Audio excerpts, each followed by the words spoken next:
Mga naninirahan sa Barangay Tran at Barangay Dato Caron sa pilitang inilikas. Street-level individual huli sa lungsod ng Tacurong.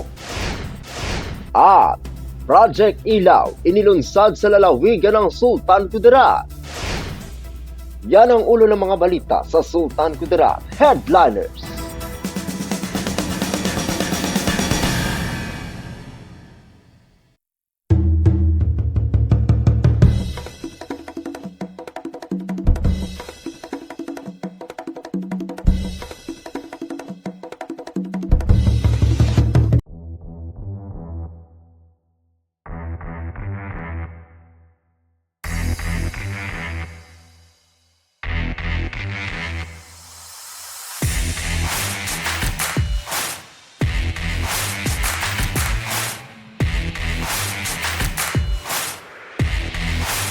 GCash at PayMaya, bagong online payment sa pagbabayad ng Sukelco electric bill. Dahil sa bagong online payment system na inilunsad ng Sukelco, gamit ang GCash at PayMaya. Maaari na ring magbayad gamit ang mobile banking application ng RCBC, BDO at Security Bank. Huwag kalimutang bisitahin at i-like ang Facebook page ng Sukelco para sa mga karagdagang impormasyon. Magandang araw, lalawigan ng Sultan Kudarat. Narito na ang mga pangunahing balita sa Sultan Kudarat Headliners ngayong Hulyo 19, taon 2024. Mga naninirahan sa Barangay Tran at Barangay Dato Caron sa pilitang inilikas. Narito ang ulat. Sa pilitang inilikas sa mga naninirahan mula sa Barangay Tran at Barangay Dato Caron sa bayan ng Leba kahapon ng hapon. Dahil sa mabilis na pag-apaw ng tubig baha bunsod ng sunod-sunod na malakas na pagulan. Ayon kay punong Barangay Abdul Habar Caron Alhaj ng Barangay Dato Caron, aniya dahil sa patuloy na pagtaas ng tubig baha sa ilog ay sa pilitang pinalikas niya ang mga naninirahan, lalong-lalo na sa mga tabing ilog. Hinakot ng mga rescue truck ng local government unit ng Lebak ang mga naninirahan sa naturang barangay at dinala sa evacuation center sa Municipal Disaster Risk Reduction Office sa Barangay Pasandalan, bayan ng Lebak, lalawigan ng Sultan Kudarat. Mamalagi ang mga pamilyang inilikas sa naturang evacuation center hanggang huhupa na ang baha. Kaugnay nito, inabot ng 11 ng gabi kagabi para ilikas pa ang isang pasyenteng may spinal cord injury.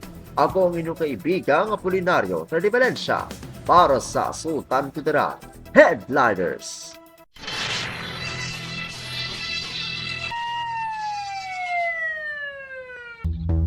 Street-level individual huli sa lungsod ng Tacurong. Narito ang ulat.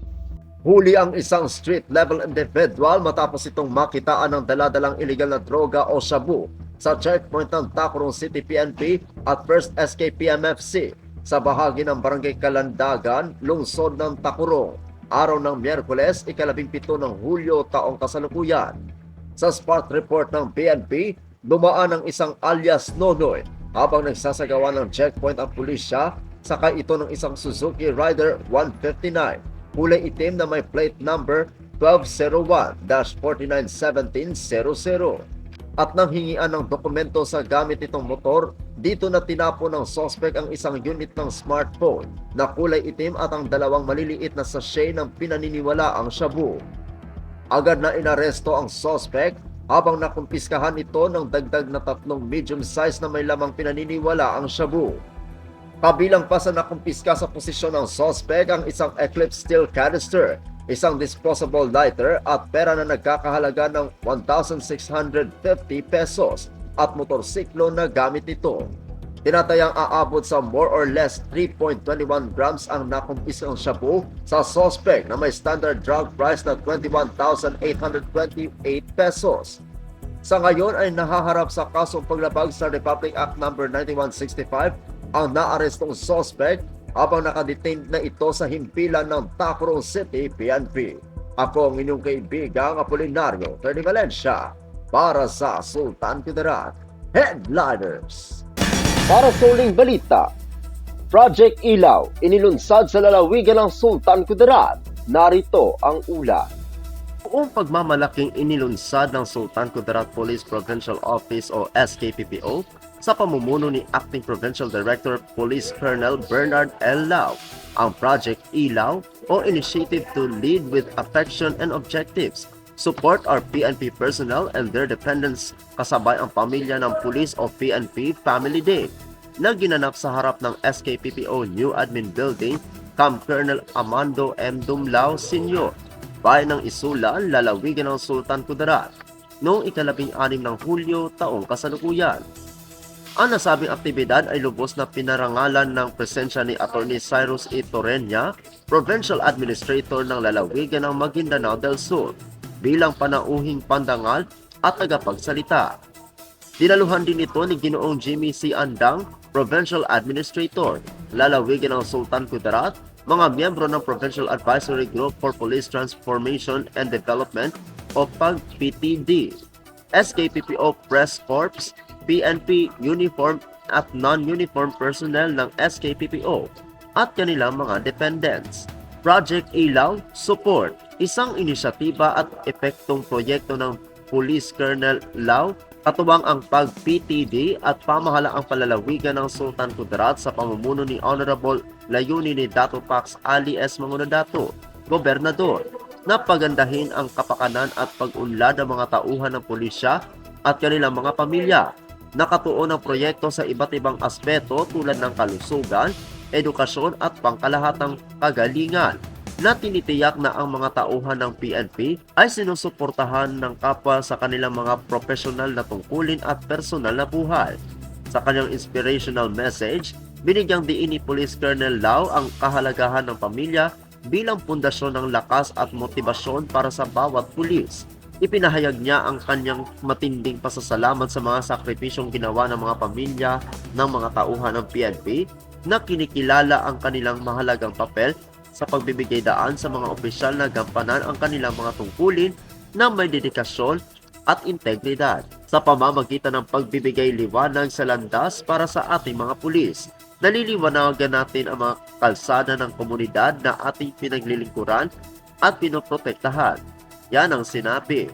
Sinabi ni Atty. Torreña na ipinaabot ang kanyang mensahe ng suporta na pinupuri ni Police Colonel Lau at ang buong Sultan Kudarat Police Provincial Office sa kanilang visionary leadership at dedikasyon sa pangangalaga sa kapakanan ng PNP personnel at kanilang mga pamilya. Siya ay nagtapos sa pamamagitan ng pagpapahayag ng kanyang matatag na paniniwala na ang Project Ilaw Support ay makabuluhang magpapahusay sa kalidad ng buhay para sa mga pamilya ng PNP at magpapatibay sa ugnayan sa pagitan ng puwersa ng pulisya at ng komunidad. Dagdag pa rito, ang proyektong ito ay naaayon sa direksyon at patnubay ni Police General Romel Francisco D. Marbil, Chief PNP, na unahin ang mga tauhan ng PNP at kanilang mga dependent bilang mga benepisyaryo ng mga aktibidad na may kinalaman sa PCR. Sa araw ng pamilya ng pulis, nakinabang ang mga tauhan ng PNP at kanilang mga dependent sa hanin ng mga libreng serbisyo na ibinigay sa pakikipagtulungan ng RMDU-12 at ng Sultan Kudarat Provincial Mobile Hospital. Kasama sa mga serbisyong ito ang mga medical check-up, pagbunot ng ngipil, pagsusuri sa mata, at pamamahagi ng mga libreng gamot at bitamina. Bukod pa rito, nakatanggap ang mga benepisyaryo ng mga hygiene kit, school supplies, food packs, ice cream at Jollibee meals. Bilang backgrounder, Project Ilaw or Initiative to Lead with Affection and Objectives, suportahan ang ating mga PNP dependents o Strong and United Police is a protected, outstanding, resilient, and transformed PNP na layuning magbigay ng suporta sa PNP at sa kanilang mga dependents sa loob ng lalawigan na ito, partikular na nagbibigay ng pinakakaraniwang buhay at welfare-sustaining form ng tulong kabilang sustaining form ng tulong. Ngunit hindi limitado sa mga sumusunod na pinansyal na tulong, tulong sa edukasyon at scholarship, tulong sa kapakanang panlipunan, tulong sa kalusugan at pangangalagang medikal, tulong sa pagtatrabaho at kinakailangang suporta sa kabuhayan. Ako ang inyong kaibigang Apolinario Talibalencia para sa Sultan Kudarat Headliners.